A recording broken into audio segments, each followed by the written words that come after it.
Hey, it's Kim from Arrows, and I want to tell you about a new feature we just launched for onboarding plans. It's called Task Completion Actions, and it allows you to update a HubSpot property or create a HubSpot task when an Arrows task is completed. Let me dive into exactly how it works. Okay, so I've got my Arrows onboarding plan here. And the first thing I'm going to show you is how to set a HubSpot property when a task gets completed in Arrows.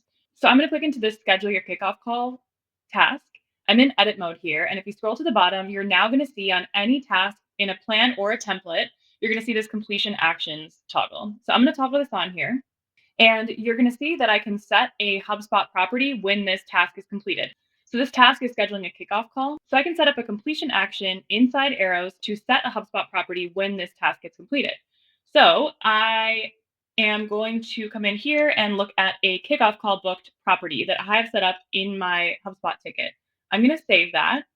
And now if I go back into view mode here, so I'm going to come in and I'm going to book a kickoff call. So we'll schedule it right away. Well, the task gets automatically marked as complete inside Arrows as soon as that kickoff call is booked. And now if I open the HubSpot record and I'm going to come in here and view all properties and search for kickoff call book date, and it's going to show 3/26/2025, which is today's date. So it updates pretty much instantly as soon as that task gets completed in Arrows.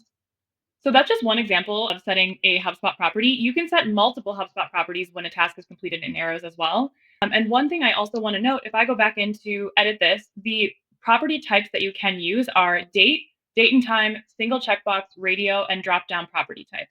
So those are the ones that you can edit. So this is a date property. I think this is a perfect use case. But you could also do something like a radio property to say, is the kickoff call booked? Yes or no, for example. So there's a bunch of different use cases, and we would love to hear what you come up with this.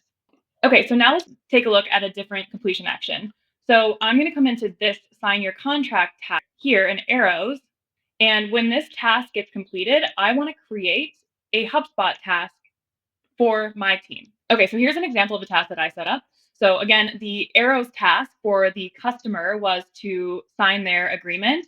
And then my HubSpot task for my internal team is going to be create customers account. And I'm assigning it to the plan coordinator. So the owner of this plan, you can set how many days after the task is completed is going to be the due date of the HubSpot task. And then you can also add a description. So I'm going to save that here. Okay, so now let's say I'm the customer, I'm coming in. This is a PandaDoc agreement that's embedded into this task. I'm coming in, I'm going to read it, I'm going to sign off on this agreement. The task will again automatically be marked as done. So that task was marked as complete. And now again, if we go into the HubSpot records, we're going to see that that new task was automatically created instantly.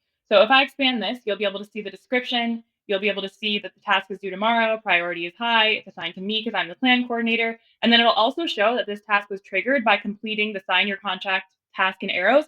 And you can actually click into that. It's going to open up the Arrows plan and it's going to show the exact task that triggered that task being created in HubSpot.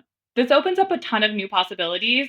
Some of the examples that I shared are just ideas to get you started, but we would love to hear what you come up with as you start playing around with this. So please let us know.